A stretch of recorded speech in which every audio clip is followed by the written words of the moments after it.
नमस्कार, स्वागत है आपका दैनिक राजस्थान में। चलिए देखते हैं राजस्थान की 15 फटाफट बड़ी खबरों को।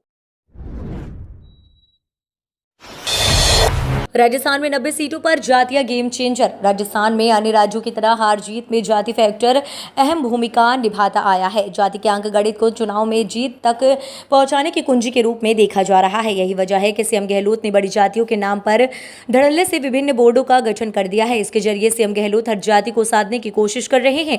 दूसरी तरफ कांग्रेस और भाजपा में टिकट को लेकर माथापच्ची जारी है। ऐसे में उम्मीदवारों की जाति एक बार फिर भी महत्वपूर्ण हो गई है।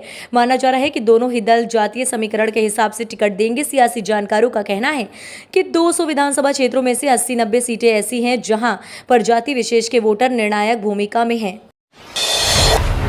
महापुरुषों के इतिहास को जीवंत करेगी सरकार।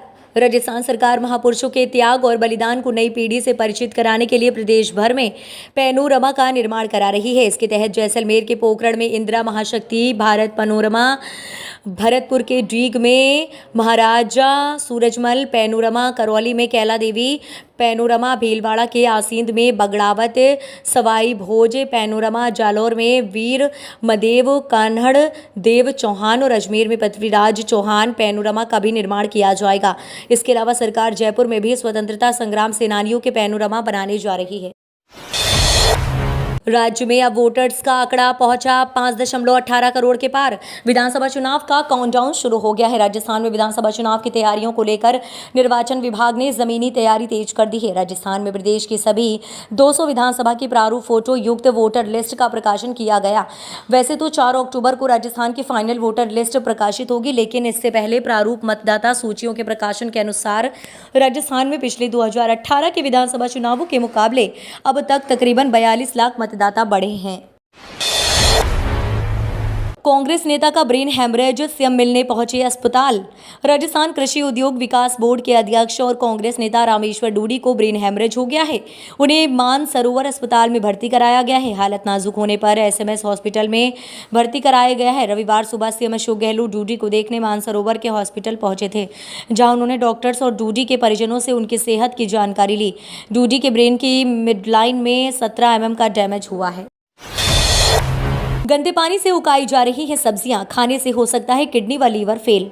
जयपुर से एक चौंकाने वाली खबर सामने आई है। वहां फैक्ट्रियों से निकलने वाले गंदे पानी से सैकड़ों टन सब्जियां उगाई जा रही हैं। बड़े बड़े नालों में इंजन सेट से अंडरलाइन पाइप बिछाकर खेतों तक गंदा पानी पहुंचाया जा रहा है। इसी पानी से तैयार खीरा, भिंडी, टमाटर, बैगन जैसी सब्जियां आपकी रसोई तक पहुंच रही हैं। सब्जियों में ऐसे हैवी मेटल हैं जो किडनी लीवर फेल कर सकते हैं। कैंसर जैसी जानलेवा बीमारी हो सकती है। 2 शिक्षिकाओं का राष्ट्रीय शिक्षक पुरस्कार के लिए हुआ चयन। राजस्थान की 2 शिक्षिकाओं का राष्ट्रीय शिक्षक पुरस्कार 2023 के लिए चयन हुआ है। राजकीय उच्च प्राथमिक विद्यालय खारखंडा अलवर की आशा रानी सुमन और राजकीय बालिका उच्च माध्यमिक विद्यालय श्याम सदन जोधपुर की शीला आसोपा का नाम शामिल है। शिक्षा मंत्री डॉक्टर बीडी कल्ला और शिक्षा राज्य मंत्री जाहिदा खान ने दोनों शिक्षिकाओं को नेशनल टीचर्स अवार्ड मिलने पर खुशी जताते हुए बधाई दी है। गहलोत सरकार के मंत्री और बेटों को जान से मारने की धमकी।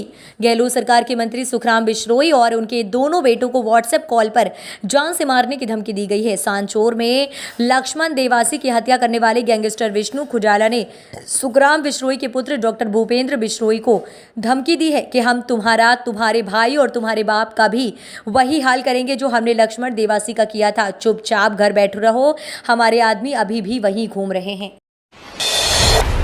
जोधपुर एवं बीकानेर में होगा अंबेडकर मिरासी बिश्ती छात्रावास। जोधपुर एवं बीकानेर में अंबेडकर मिरासी बिश्ती महाविद्यालय स्तरीय छात्रावास का निर्माण किया जाएगा। सीएम अशोक गहलोत ने भवन निर्माण के लिए 5.60 करोड़ रुपए की वित्तीय प्रस्ताव को मंजूरी दे दी है। इन छात्रावासों में 50-50 विद्यार्थियों की आवासीय क्षमता होगी। सीएम के इस फैसले से प्रदेश के मिरासी, ढाढी और मांगड़गिरियार, दमामी, नगारची, लंगा व राणा और भिश्ती समुदाय के बच्चों को पढ़ाई में अच्छा वातावरण मिलेगा। राहुल गांधी होंगे पीएम पद के उम्मीदवार। एनडीए गठबंधन की तीसरी बैठक से पहले राजस्थान के सीएम अशोक गहलोत ने बड़ा दावा किया है। उन्होंने कहा है कि राहुल गांधी 2024 के चुनाव में कांग्रेस की ओर से प्रधानमंत्री पद का चेहरा होंगे। ये फैसला सभी दलों ने चर्चा और विचार विमर्श करने के बाद किया है। उन्होंने कहा कि 26 दलों ने आपसी विचार विमर्श के बाद एनडीए गठबंधन बनाया है। 2024 के लोकसभा चुनाव में एनडीए का वोट शेयर में गिरेगा। सीपी जोशी का बड़ा बयान, परिवर्तन यात्राओं में सबसे आगे रहेंगी वसुंधरा राजे। विधानसभा चुनाव में बीजेपी की ओर से पूर्व मुख्यमंत्री वसुंधरा राजे की भूमिका को लेकर उठ रहे सवाल पर भाजपा प्रदेशाध्यक्ष सीपी जोशी ने बड़ा बयान दिया है। जोशी ने कहा है कि वसुंधरा राजे परिवर्तन यात्राओं में सबसे आगे रहेंगी। हालांकि चुनाव में पार्टी फेस के सवाल जोशी ने कहा कि चेहरा तो पीएम मोदी ही रहेगा। इसके साथ ही जोशी ने मुख्यमंत्री अशोक गहलोत के मीडिया इंटरव्यू में लगाए आरोपों पर भी पलटवार किया है।